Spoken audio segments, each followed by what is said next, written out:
નમસ્કાર, હું છું પરવીન પઠાણ અને ગુજરાતની વાત પ્રોગ્રામમાં તમારું સ્વાગત કરું છું।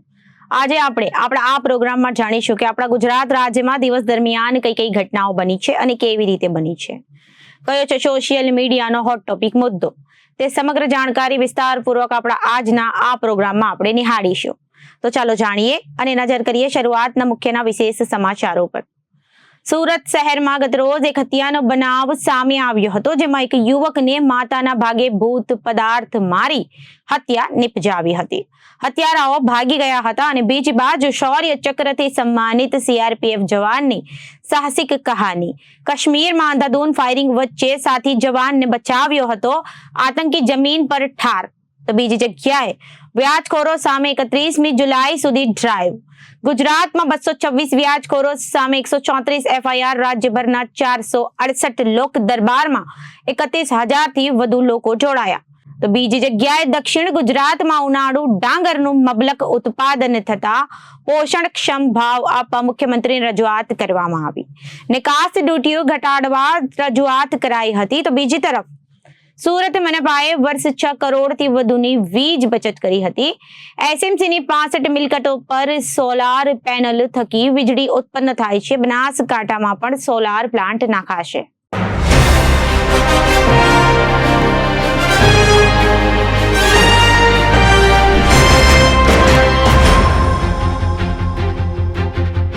હવે જોઈએ સમાચારો વિગતવાર।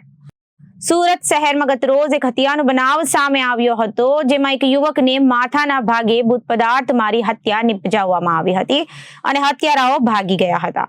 આ બનાવ સંદર્ભે પોલીસે હત્યાનો ગુનો નોંધી વધુ તપાસ હાથ ધરી હતી અને આરોપીઓની શોધખોળ શરૂ કરી હતી, જેમાં સામે આવ્યું છે કે પત્નીના પ્રેમીએ મિત્ર સાથે મળી પ્રેમિકાના પતિની હત્યા કરી નાખી છે। રાહુલ અને પ્રશાંત બંને એકબીજાના અંગત મિત્ર હતા, પરંતુ પ્રશાંતની નજર રાહુલના પત્ની પર બગડી હતી અને તેને પ્રેમ જાળમાં ફસાવી દીધી હતી। છેલ્લા 4 વર્ષથી તેમની આ પ્રોબ્લેમ લીલા ચાલી રહી હતી અને આ પ્રેમ લીલાનું ભાંડોળ રાહુલની સામે ફૂટ્યો હતો। આ પ્રેમ લીલાને લઈ આવનાર રાહુલે તેની પત્ની સાથે ઝઘડો પણ કર્યો હતો। રાહુલનો અવારનવાર ઝઘડો પત્ની સાથે થતા હોય પ્રશાંત રાહુલને સમજાવવા આવ્યો હોય ત્યારે પ્રસંગે રાહુલ સાથે પણ તોડા કર્યો હતો કે તે મિત્રતામાં ગદ્દારી કરી અને આ જ રીતે અવારનવાર રાહુલનો પત્ની અને તેના મિત્ર સાથે ઝઘડો ચાલુ હતો। આ બાબતે રાહુલના ઘરવાળાઓને ખબર પડતા તેમને પણ સમજાવવાનો પ્રયાસ કર્યો હતો, પરંતુ રાહુલની પત્ની પ્રેમી પ્રશાંતની પાછળ ગાંડી થઈ ગઈ હતી। ત્યારે પ્રશાંતે આનો ઉકેલ કાઢવા માટે તેના મિત્ર પ્રદીપ સાથે મળી રાહુલને ઘરે લેવા ગયો હતો અને કહ્યું હતું કે ચાલ આપણે બહાર આંટો મારીને આવીએ છીએ, પરંતુ રાહુલની ત્યાં ખબર હતી કે એની જિંદગીનો છેલ્લો આંટો હશે। રાહુલ પ્રશાંત અને તેના મિત્ર પ્રદીપ સાથે બહાર ફરવા ગયો ત્યારે ભેસ્તાન પોલીસ સ્ટેશનની હદમાં આવતા ભાણોદરા નજીક પહોંચ્યા હતા અને ત્યાં એકલતાનો લાભ લઈ રાહુલના માથામાં ફટકો મારી તેના હત્યા નિપજાવી હતી। ગઈકાલ 8/7/2024ના આશરે રાત્રે 10 વાગ્યાની આસપાસ ભેસ્તાન પોલીસ સ્ટેશનમાં એક ટેલિફોનથી એક જાણ કરવામાં આવેલી હતી કે ભાણોદરા ગામની સીમમાં ઇકલેરા તરફ એક સિંગલ પટ્ટી રોડ જાય છે, એ રોડની બાજુમાં એક ડેડ બોડી પડેલી છે અને જે લુહાણ હાલતમાં પડેલી છે। જે અનુસંધાને ભેસ્તાનની સ્થાનિક પોલીસ અને ભેસ્તાનના પોલીસ ઇન્સ્પેક્ટર શ્રી સ્થળ ઉપર પહોંચેલા હતા। સ્થળ ઉપર ડેડ બોડીની પ્રાથમિક તપાસ કરી તો એમાં હેડ ઇન્જરી એટલે માથાના ભાગે ઇન્જરી હોય એવું જણાઈ આવેલું। આસપાસ થોડી તપાસ કરી તો એને બીજી પણ ઇન્જરીઓ અને બ્લડ નીકળેલું હતું, જેથી એની ડેડ બોડીને આઈડેન્ટિફાઈ કરવા માટે સ્થાનિક લેવલે પ્રયત્ન કર્યા અને ખૂબ જ ઝડપથી આ ડેડ બોડી આઈડેન્ટિફાઈ થઈ ગઈ અને એ જે ભોગ બનનાર હતા એ રાહુલ દિલીપભાઈ પાટીલ કરીને જણાઈ આવ્યું। એના ઉપરથી થોડી આગળ તપાસ હાથ ધરતા એના સગા સંબંધી એટલે કે એની પત્ની અને એના ભાઈ એની તપાસ કરતા મળી આવેલા અને એ એના પત્ની અને એના ભાઈની લાવી અને પૂછપરછ કરતા આ સંબંધે 2 આરોપીઓએ આનું જે ભોગ બનનાર જે છે રાહુલ પાટીલ એનું મર્ડર કરેલાનું ડિસ્ક્લોઝ થતા આ અનુસંધાને ભેસ્તાન પોલીસ સ્ટેશનમાં એક મર્ડરનો ગુનો દાખલ કરવામાં આવ્યો। આ ગુનાના જે ફરિયાદી જે છે એ ભોગ બનનાર રાહુલ પાટીલના મોટાભાઈ ગણેશભાઈ દિલીપભાઈ પાટીલ છે અને આ ગુનો દાખલ થયા બાદ વેસ્તાન પોલીસે તાત્કાલિક તપાસ હાથ ધરી અને બંને આરોપીઓ જે છે એની એ મળી આવતા તેઓને લાવી અને એની પ્રાથમિક પૂછપરછ કરતા તેઓએ ગુનો કરેલાની કબૂલાત કરેલ છે, જેથી હાલમાં ગુના સંબંધે બંને આરોપીઓની પ્રાથમિક પૂછપરછ ચાલુ છે અને પૂછપરછના અંતે તેઓને એરેસ્ટ કરી અને આગળની કાયદેસર કાર્યવાહી હાથ ધરવામાં આવનાર છે. આ બંને આરોપીઓના નામ આપને જણાવું તો એક આરોપી પ્રશાંત હીરામણ શિંદે, એની ઉંમર 25 વર્ષ છે અને એ નીલગિરી લિંબાયત વિસ્તારનો રહેવાસી છે. અને બીજો આરોપી જે છે પ્રદીપ કૈલાસભાઈ પાટીલ, એની ઉંમર વર્ષ 26 છે. એ મૂળ જલગાંવ મહારાષ્ટ્રનો છે પણ હાલમાં કતારગામ વિસ્તારમાં રહે છે. આ બંને પૈકી જે પ્રશાંત હીરામણ શિંદે જે આરોપી જે છે એના અને હાલના જે ભોગ બનનારની પત્ની એના આડા સંબંધનો પણ શક વહેમ હતો અને એ અનુસંધાને જ અવારનવાર ભોગ બનનાર અને પ્રશાંતના ઝઘડા થતા હતા, જેની અદાવત રાખીને જ આ પ્રશાંત શિંદે અને એના ભાઈબંધ પ્રદીપ પાટીલ એ બંને ભેગા થઈ અને આ ભાઈ ભોગ બનનારને ઘરેથી લઈ જઈ અને પછી ભાણોદરા ગામની સીમમાં જ્યાં બનાવ બન્યો છે એ જગ્યાએ લઈ ગયા અને ત્યાં જઈ અને માથાના ભાગે બોથડ પદાર્થથી મારી ઈજા કરી અને એનું મોત નિપજાવેલ છે.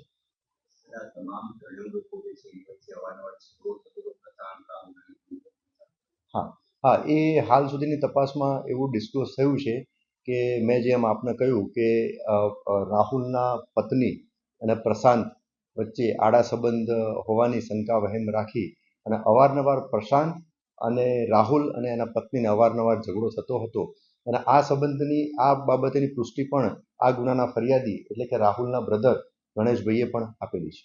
શૌર્ય ચક્ર પુરસ્કારથી સન્માનિત મુકેશ ગામિત આજે વતન વ્યારા પરત ફર્યા હતા, જ્યાં તેમનું ભવ્ય સ્વાગત કરવામાં આવ્યું હતું. જવાન મુકેશ ગામિત આતંકવાદી દ્વારા કરાયેલા અંધાધૂંધ ફાયરિંગ વચ્ચેથી સાથી જવાનોને જીવ બચાવ્યો હતો. એટલું જ નહીં, આતંકવાદી જમીન પર ગ્રેનેડ ફેંકીને ભાગવા જતા તેનો પીછો કરીને ઠાર કર્યો હતો. તો આવો જાણીએ વ્યારા પંથકનું ગૌરવ એવા બહાદુર સીઆરપીએફ જવાન મુકેશ ગામિતની સાહસિક કહાની.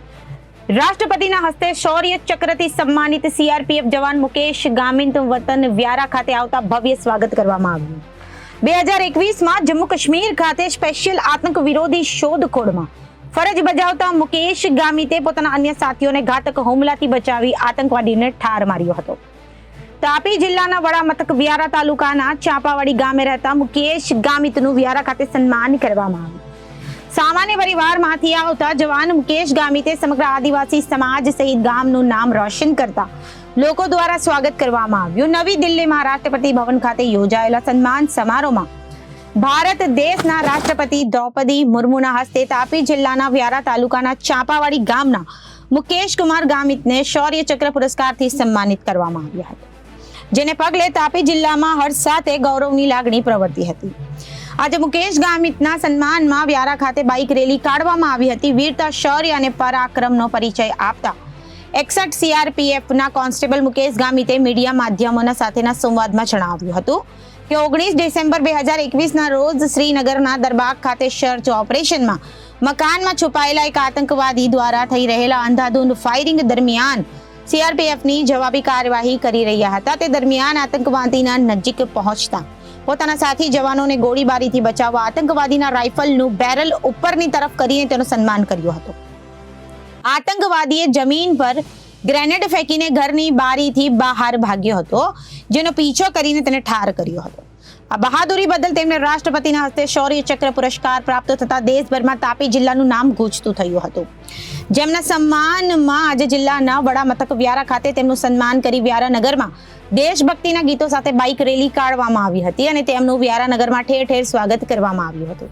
વ્યાજખોરો અને તેના વિષચક્રમાં ફસાઈ ચૂકેલા સામાન્ય નાગરિકોને અચુંગલમાંથી મુક્ત કરાવવા ગુજરાત પોલીસ દ્વારા 21 જૂનથી રાજ્યભરમાં તમામ શહેર જિલ્લા ખાતે નાણાં ધીર ધાર અધિનિયમ 2011 અંગે ખાસ ડ્રાઈવ શરૂ કરવામાં આવી છે.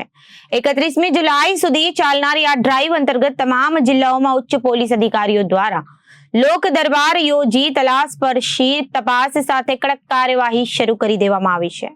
રાજ્યભરમાં વ્યાજખોરો વિરુદ્ધ ચાલી રહેલા સ્પેશિયલ ડ્રાઈવમાં અત્યાર સુધી 134 એફઆઈઆર દાખલ કરવામાં આવી છે. જેમાં 226 આરોપી સામે ગુનો દાખલ થયા છે. પોલીસે શરૂ કરેલી કાર્યવાહી અનેક નાગરિકોના જીવન બચ્યા છે તો અનેક પોતાની ફસાઈ ચૂકેલી જીવનભરની મૂડી પરત મળી છે. આત્યંતિક પગલું ભરવાની તૈયારી કરી ચૂકેલા પણ સામે આવ્યા. મુખ્યમંત્રી ભૂપેન્દ્ર પટેલ અને ગૃહ રાજ્યમંત્રી સીધા માર્ગદર્શન હેઠળ રાજ્યભરમાં પોલીસ વ્યાજખોરો પર તવાઈ બોલાવી રહ્યા છે. અત્યાર સુધી વ્યાજખોરોની પઠાણી ઉઘરાણીથી કંટાળી આત્યંતિક પગલું ભરવાની તૈયારી કરી ચૂકેલા કેટલાક પરિવારો પણ હવે સામે આવી રહ્યા છે. પોલીસને મુક્ત અને પોતાની વ્યવસ્થા જાણવી રહ્યા છે. પોલીસ પણ તેમની પીડા સાંભળીને વ્યાજખોરોના વિષ ચક્રમાંથી તેમને મુક્ત કરી રહ્યા છે. ગુજરાતમાં નાણાં ધીરનારનો ધંધો ડાઘમુક્ત બને એવા અને ગેરકાયદે વ્યાજે નાણાં આપતા લોકો પર લગામ આવે છે અભિગમ સાથે ચાલી રહેલું આ અભિયાન ખરેખર એક મોટા સામાજિક દૂષણો પણ અંત લાવશે. રાજ્ય સરકાર ઉપરાંત ગુજરાત પોલીસ પણ આ માટે ધન્યવાદને પાત્ર છે. આદર્શ સમાજના નિર્માણની દિશામાં એક મહત્વનું પગલું છે. રાજ્ય સરકાર દ્વારા મુખ્યમંત્રી શ્રી ભૂપેન્દ્રભાઈ પટેલના માર્ગદર્શનમાં એમની સૂચનાથી રાજ્યના ગરીબો, મધ્યમ વર્ગના પરિવારજનો, ક્યારેક કોઈક પરિવાર નાની મોટી તકલીફ હોય અને એકબીજાના વિશ્વાસમાં એ તકલીફોથી બહાર આવવા માટે વિશ્વાસે નાની મોટી રકમ જે વ્યાજે લેતા હોય છે એ વ્યાજની રકમ જે પ્રકારે એ નાના પરિવારોને એમની મજબૂરીનો ફાયદો ઉઠાવીને, એમનો વિશ્વાસનો ફાયદો ઉઠાવીને કોઈક કોરા ચેક, તો ક્યાંક કોઈક ઘરના દસ્તાવેજો, તો ક્યાંક કોઈક મારી ગુજરાતની માતાઓના મંગલસૂત્ર ગીરવી રાખતા હોય છે. અને આ ભોલમનશાહીમાં આ વ્યાજનો ધંધો કરનાર લોકો કોઈક પરિવાર પાસેથી 10%, તો કોઈકની પાસેથી 5% ડાયરીઓથી ઓળખાતા આ વેપારોને પકડવા માટે ગુજરાત પોલીસે ગત વર્ષે જાન્યુઆરી મહિનામાં એક અભિયાન ચાલુ કરેલું, જેમાં 841 કેસો કરીને ગુજરાતના મોટા ભાગના આ પ્રકારના વેપાર કરીને આ પરિવારોને બરબાદ કરનાર લોકોને પકડવામાં આવેલા હતા. આ વર્ષે આ અભિયાન ગુજરાતભરમાં ચાલુ કરવામાં આવ્યું છે. પહેલા મહિનામાં અમારું ફોકસ જે નાની રકમો હોય છે, કારણ કે 1 લાખથી લઈને 5 લાખ રૂપિયા સુધીની જે ડેલી ડાયરી તરીકે ઓળખાતા જે વેપલાઓ છે તેને પકડવા માટેનો આખું અભિયાન ગુજરાત પોલીસ દ્વારા ચાલુ કરવામાં આવ્યું છે. કુલ 10 દિવસમાં 226 લોકોને પકડવામાં આવ્યા અને 134 ગુનાઓ રાજ્યભરમાં દાખલ કરવામાં આવ્યા છે. જેમાં રથયાત્રા હોવાના કારણે મોટા મહાનગરોમાં કામગીરી આજથી શરૂ થઈ છે અને ગુજરાતભરમાં ગુજરાતના તમામ જિલ્લાઓમાં આ વ્યાજખોરીના વિરોધમાં આ અભિયાનમાં આ પરિવારોને ન્યાય અપાવવાની કામગીરીની એક અભિયાન ચાલુ કરવામાં આવ્યું છે. માત્ર આ વ્યાજનું દૂષણ ફેલાવનાર લોકોને પકડવાનું એટલું જ નહીં, પરંતુ સાથે સાથે સરકારની વિવિધ યોજનાઓ થકી આ પરિવારોને લોન અપાવવાની કામગીરી બી ગુજરાત પોલીસ દ્વારા કરવામાં આવી રહી છે. કુલ મળીને 568 લોક દરબારો ગોઠવવામાં આવ્યા, જેમાં 32,692 લોકો હાજર રહેલા હતા. ઘણા લોકો એવા હતા કે જે આ દૂષણમાં ફસાયેલા હોય અને ઘણા લોકો એવા હતા જે દૂષણમાં ફસાય નહીં, તકલીફમાં છે, પરંતુ સરકારી વિવિધ યોજનાઓ થકી તેમને આ લાભ ઝડપથી મળે તે માટે આ લોક દરબારમાં આવ્યા હતા. સરકારની વિવિધ યોજનાઓ થકી અનેક લોકોને 10,000, 20,000, 50,000 રૂપિયાની લોનના ચેકો બી અપાવવામાં આવ્યા છે અને આ પ્રોસિજર આવનારા 2-3 મહિના સુધી ચાલીને જે લોકો તકલીફમાં છે તેને બહાર લાવીને સ્વનિધિ યોજના, બીજી સરકારની જે યોજનાઓ છે એ યોજનાઓમાં બી લાભ અપાવવાની કામગીરી કરવામાં આવશે. ખાસ કરીને ખંભાતમાં એક પત્નીના દાગીનાઓ ગીરવે મૂક્યા હતા. 80,000 રૂપિયાની રકમ વ્યાજખોરો પાસેથી લીધી. કુલ મળીને 2.93 લાખ રૂપિયા આપવા છતાં આ વ્યાજખોરો હેરાનગતિ ક્યાંક ને ક્યાંક કરતા હતા. આ વડીલ બાપુજીને જ્યારે પોલીસના આ અભિયાનની માહિતી મળી, એકબીજાની આંખની શરમના કારણે એ આવતા નહોતા. આસપાસના લોકોના દ્વારા માહિતી પોલીસને મળી અને આ કેસ દાખલ કરવામાં આવ્યો છે અને એમને આ તકલીફમાંથી દૂર લાવવામાં પોલીસ દ્વારા કામગીરી કરવામાં આવી છે. એ જ રીતે એક શહેરમાં 10% માસિક વ્યાજના જે કામો ચલાવતા હતા, લારી ગલ્લા અને ડેલી વેપાર કરીને જે લોકો ગુજરાન ચલાવે છે, એવા લોકોને આ 10%ની ડાયરીઓના વેપારથી જે લોકો દરરોજ જે કમાતા હતા એમાંથી મોટા ભાગની રકમ આ લોકો ક્યાંક ને ક્યાંક વ્યાજના નામે લઈ જતા હતા, એને બી પકડવામાં આવ્યા છે.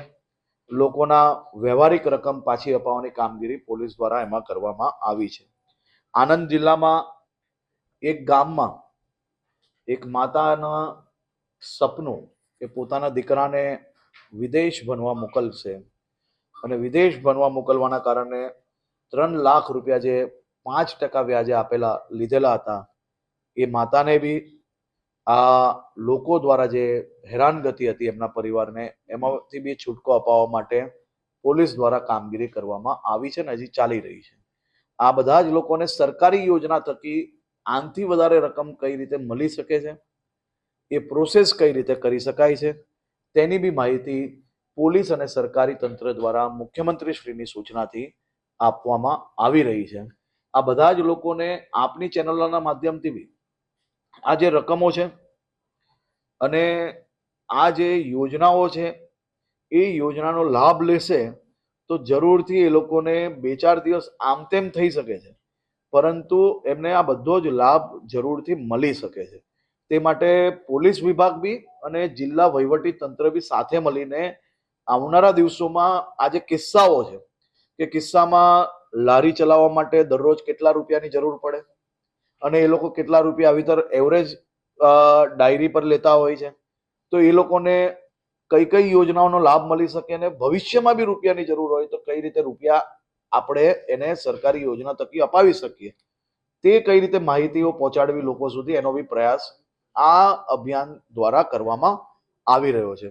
કુલ મળીને મુખ્યમંત્રી શ્રીના માર્ગદર્શનમાં ગુજરાત રાજ્યના તમામ વિભાગો સાથે મળીને આવા પરિવારને મદદ માટે દર વર્ષે દરરોજ તો કામગીરી આની ચાલુ જ હોય છે, પરંતુ અભિયાન દ્વારા લોકો સુધી જ્યારે માહિતી પહોંચે ત્યારે એકબીજાની શરમથી મારા આજુબાજુવાળા શું વિચારશે, ક્યાંક ને ક્યાંક આપણી જે સામાજિક પરિસ્થિતિ છે કે વ્યાજે રૂપિયા લીધા તો મારી દીકરીના લગ્ન કઈ રીતે થશે, મારા દીકરાનું લગ્ન કઈ રીતે થશે, આ ચિંતાને આ વિચારોમાંથી બહાર આવી જવું જોઈએ.